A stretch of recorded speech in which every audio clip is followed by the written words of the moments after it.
Hello everybody. What we're going to do today is we're going to look at Fergie's performance at the NBA All-Stars. We've gotten some very animated reactions, and I thought that it would be nice to hear why Fergie sounded bad, but from a vocal coach's standpoint. I don't know everything, but I do know a little bit, and I think that it would be nice to know exactly what's going wrong with Fergie's performance. I don't think that Fergie altogether is a terrible singer. I think that she just had a really bad day with a bad arrangement. All right, here we go. Fergie.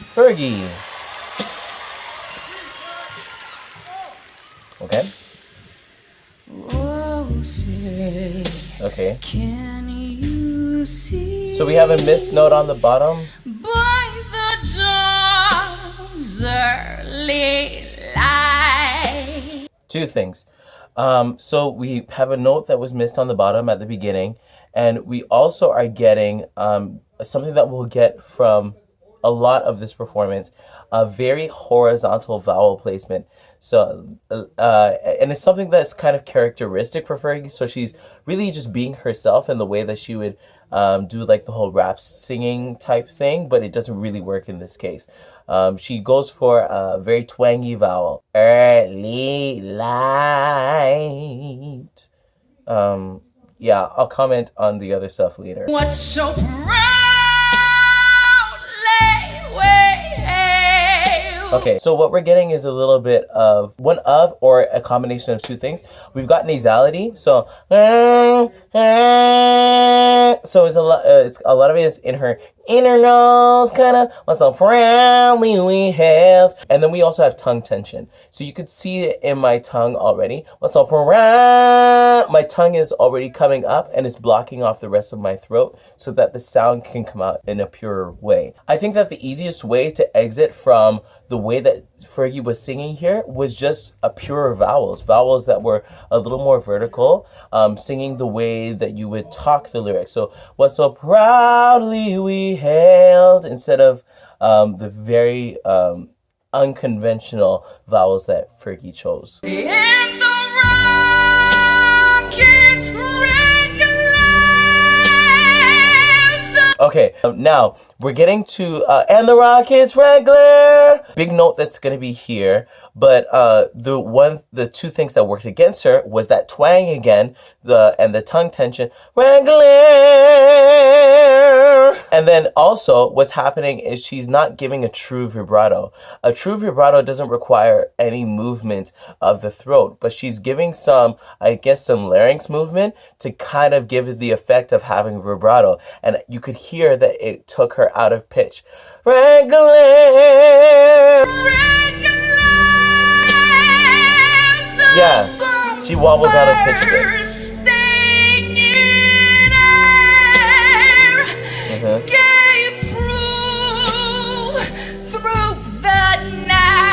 Okay, so those shots weren't really needed. Through the night, that wasn't really needed. Another thing to note, Fergie has a little bit of a problem in this performance of controlling her voice so that she's able to support at a lower dynamic or a softer volume and a higher dynamic or a louder volume. You never really get the best of both worlds. You either get one or the other. And when she's going from one to the other, it feels very like it's a lot to handle. Anyway. I forgot about this note. I forgot that the note was there. The thing is, that G5 actually wasn't all the way bad. I think the main thing is just that going from the lower dynamic to the higher dynamic, it was like, whoa, like where did that come from? Yeah. And she didn't really recover from it well either.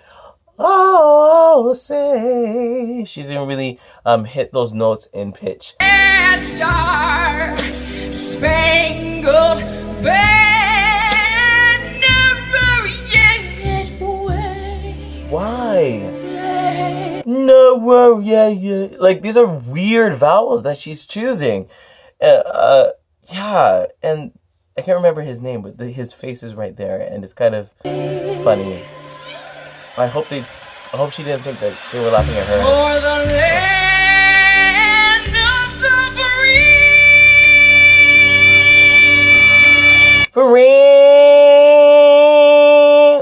get that very, very tense version of that D5 with that larynx vibrato. And the horn. So we got a very good example of what we were talking about there. And lower dynamic, the higher dynamic. Very, very sharp juxtaposition.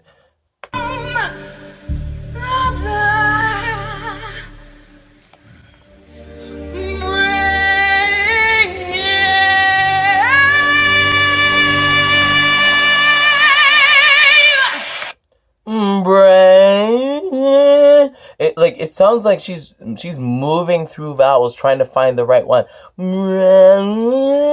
If we were to really sum up the problems that Fergie is encountering in this performance, it would really be summed up in 4 main parts. The first being the pseudo jazz arrangement. I don't think it was an altogether amazing arrangement. The choices and shots were not very tasteful. 2, we're dealing with very horizontal and twangy, nasally vowel placements for almost the entire thing. And they really don't work in terms of conveyance to the audience. 3, we were dealing with the inability to go from a softer tone to a louder tone smoothly. That was really a challenge for her. And 4th, we have that larynx vibrato. I think Fergie was trying too hard. I think I've heard her sing better when she wasn't trying so hard. There's no real lights and action to really distract from what would be a subpar performance, and this performance wasn't really that great for all the reasons that I listed. So if you enjoyed my take on Fergie's performance and you agreed, you can like this video. You can also subscribe to this channel, because this is the place where we think deeply so that we create art that changes the world. I do a lot of vocal analyses and commentary, and you'll really like what I have to offer here. So subscribe to this channel. So I'll talk to you later.